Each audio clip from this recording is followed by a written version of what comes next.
Kristo, ang daan, ang katotohanan at buhay, patungo sa Amang mahal.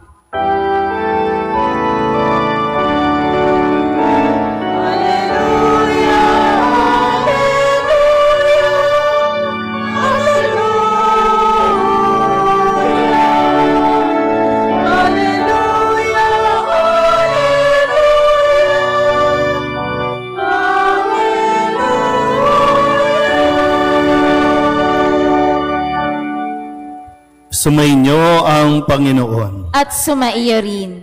Ang mabuting balita ng Panginoon ayon kay San Lucas. Papuri sa iyo, Panginoon. Noong panahong iyon, nagpatuloy si Jesus sa kanyang paglalakbay.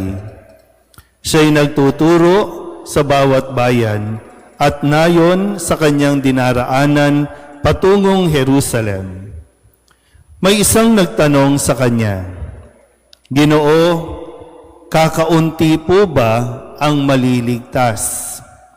Sinabi niya, "Pagsikapan ninyong pumasok sa makipot na pintuan. Sinasabi ko sa inyo, marami ang magpipilit na pumasok, ngunit hindi makakapasok. Kapag ang pinto'y isinara na ng puno ng sambahayan, magtitiis kayong nakatayo sa labas at katok ng katok. Sasabihin ninyo, Panginoon, papasukin po ninyo kami." Sasagutin niya kayo, "Hindi ko alam kung taga saan kayo." At sasabihin ninyo, "Kumain po kami at uminom na kasalo ninyo. At nagturo po kayo sa mga lansangan namin." Sasabihin naman ng Panginoon, "Hindi ko alam kung taga saan kayo. Lumahiyo kayo sa akin, kayong lahat na nagsisigawa ng masama. Tatangis kayo at magngangalit ang inyong ngipin kapag nakita ninyong nasa kaharian ng Diyos sina Abraham, Isaac at Jacob, at ang lahat ng propeta, at kayo na may ipinagtabuyan sa labas. At darating ang mga tao buhat sa silangan at kanluran, sa hilaga at timog, at dudulog sa hapag sa kaharian ng Diyos. Tunay ngang may nahuhuling mauuna at may nauunang mahuhuli." Ang mabuting balita ng Panginoon. Pinupuri ka namin, Panginoong Hesukristo. Isang magandang umaga po sa inyong lahat. Tayo po ngayon ay nasa 21 linggo sa karaniwang panahon. Nung nakalipas na linggo, pinaalala sa atin sa pahayag ng Ebanghelyo na sinabi ni Kristo sa kanyang mga alagad na parito ako upang magdala ng apoy sa lupa at sana'y nagniningas na ito. Yung nag-aalab, nagkakaroon na tayo ng lakas ng loob at lalong-lalo na yung pagiging apoy o yung apoy na biyaya at espiritu na ating natanggap ay nagagamit na natin sa kasalukuyan. Yung na pagniningas na pag-aalab na ito. Kaya yung tanong sa ating Ebanghelyo na tinanong kay Jesus, Panginoon o Ginoo, kakaunti po ba ang maliligtas? Tingnan nyo nga yung katabi ninyo. Maliligtas kaya yan? O kaya, mahirap naman tumingin sa tabi, no? Pero ikaw, sa tingin mo, maliligtas kaya tayo? Kasama kaya tayo doon sa kakaunti? Kasi magandang mapagnilayan yan. Ngayon pa lang. No? Kasi kung di natin iisipin yan, malamang sa malamang, mabubuhay tayo na para bang wala tayong pakialam sa kung ano mangyayari sa buhay sa kabila. Tandaan nyo ha, sa mga kabataan na naririto, sa mga bata, may dalawang buhay, ha? Yung buhay ngayon, tapos pagkatapos ng buhay, mayroong kabilang buhay. Kaya nga, kapag may namamatay, ang sinasabi natin, sumakabilang buhay siya. Naintindihan ba yon mga bata? So pagkatapos ng buhay natin dito, may buhay pa tayong haharapin. At yun yung buhay na walang hanggan. Pero dalawa din yan. Buhay na walang hanggang kaligayahan o buhay na walang hanggang paghihirap. So, sa dalawang ito, yung destiny natin, yung kahahantungan natin, kung anong uri ng pamumuhay natin ngayon, yun ang magdidetermine saang buhay tayo patungo. Naintindihan ba? Okay. Kaya ngayon, magandang masagot din natin o matanong din natin sa ating mga sarili, kasama kaya ako sa kakaunti na maliligtas? Alam niyo ba kung ilang bilyon o ilang milyong tao mayroon sa mundong ito? Ang pananaw noon ng mga Hudyo, ang pananaw noon ng mga Israelita, sila lang ang maliligtas. May naririnig tayo minsan mga sekta, mga kulto o ibang relihiyon na nagsasabing kami lang ang maliligtas. Pag hindi kayo umanib sa amin, hindi kayo maliligtas. Ang simbahang Katoliko, hindi natin pwedeng i-claim na Katoliko lang ang maliligtas. Kasi malinaw naman sa pahayag sa ating mga pagbasa, lahat ay iniimbitahan na maligtas. At ang kaligtasang inialay ni Kristo, no, sa pamamagitan ng kanyang pagbubuhos ng dugo, pagbibigay ng katawan, ay para sa lahat. Kaya gusto niya tayong maligtas. Pero ang tanong, gusto mo bang mapasama sa maliligtas?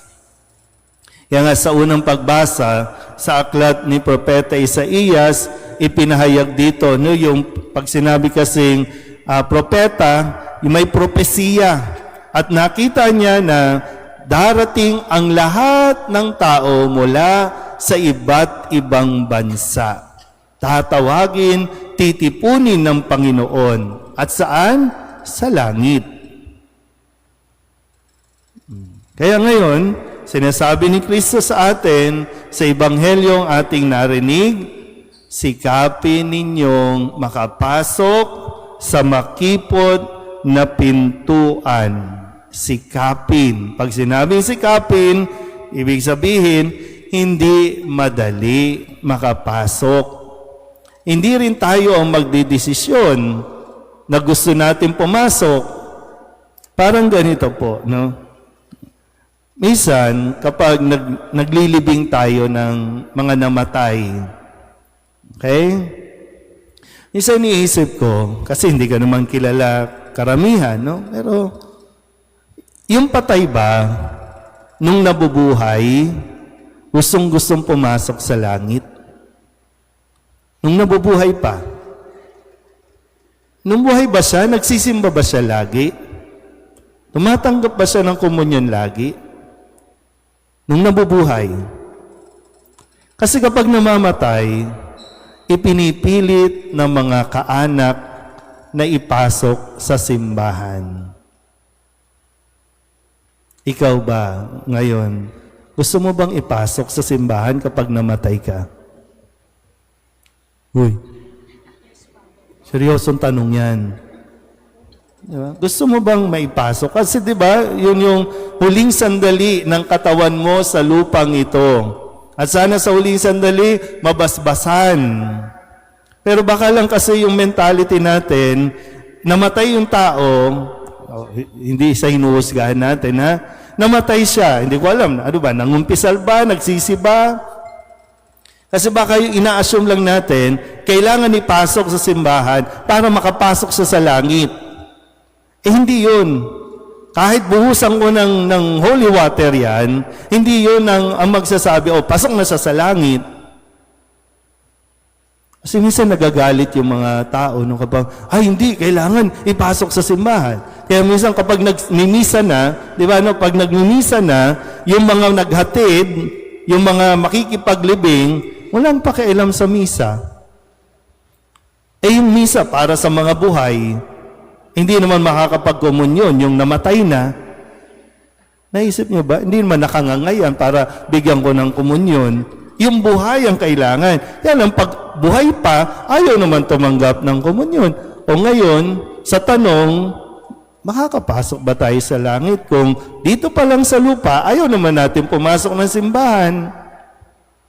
Okay, sabihin natin, hindi naman po kasi ako Katoliko, kaya hindi ako pumapasok ng simbahan. Okay, given. Since ang pagliligtas o ang kaligtasan para sa lahat, hindi lang para sa Katoliko, okay, ang sabi ni Kristo, sikapin ninyong makapasok sa makipot na pintuan. So, ang pintuan ng langit, hindi kasing lawak ng pintuan natin sa simbahan na talagang 2 pinto, bukas yan. O sino gusto pumasok, pasok. Hindi. Makipot. Ibig sabihin, ikaw lang ang magkakasya. Kung meron kang dalang maleta, kung meron kang dalang bag, kung marami kang dala-dala sa buhay, iwan yan. Hindi mo yan maipapasok at hindi ka makakapasok dahil dyan. Ano yung mga tawag natin dyan? Yung mga baggages natin, yung mga attachment natin sa mundong ito, yan ang magiging hadlang para makapasok tayo sa langit. Kaya sikapin ninyo. Ngayon, ano ang sabi sa sulat sa mga Hebreo sa 2 pagbasa? Sikapin din natin, sabi, habang may panahon pa. Sabihin nyo nga sa katabi ninyo, may panahon ka pa. Bata man o matanda, may panahon pa tayo. Sikapin natin ang paalala sa sulat, tahakin natin ang landas na matuwid, ang landas na mabuti, maging mabuting tao tayo. Kasi yung totoo po, yung titulo ng lupa, mga ari-arian, hindi na kailangan sa langit.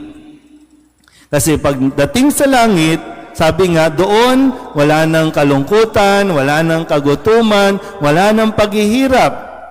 Pag nandoon na tayo sa langit, wala ka nang kakailanganin kasi yung fulfillment na hinahanap natin, andun na, okay na. Ngayon, yung mga suot ninyong alahas, wala yan, iwan yan. Hindi kailangan doon. Kaya sikapin, tahakin ang landas. Kaya habang may panahon pa, di ba no? Habang may panahon pa, kung ninakaw mo ang budget para sa flood control, ibalik mo na habang may panahon pa. Sino bang nabaha nung Friday? Sino bang lumusong sa baha? No? Di ba? Grabe yung baha. Kung ikaw ang naging dahilan yan, tapos gusto mong pumasok sa langit, hindi nga tayo makatawid sa baha. Paano tayo makakarating sa langit niyan?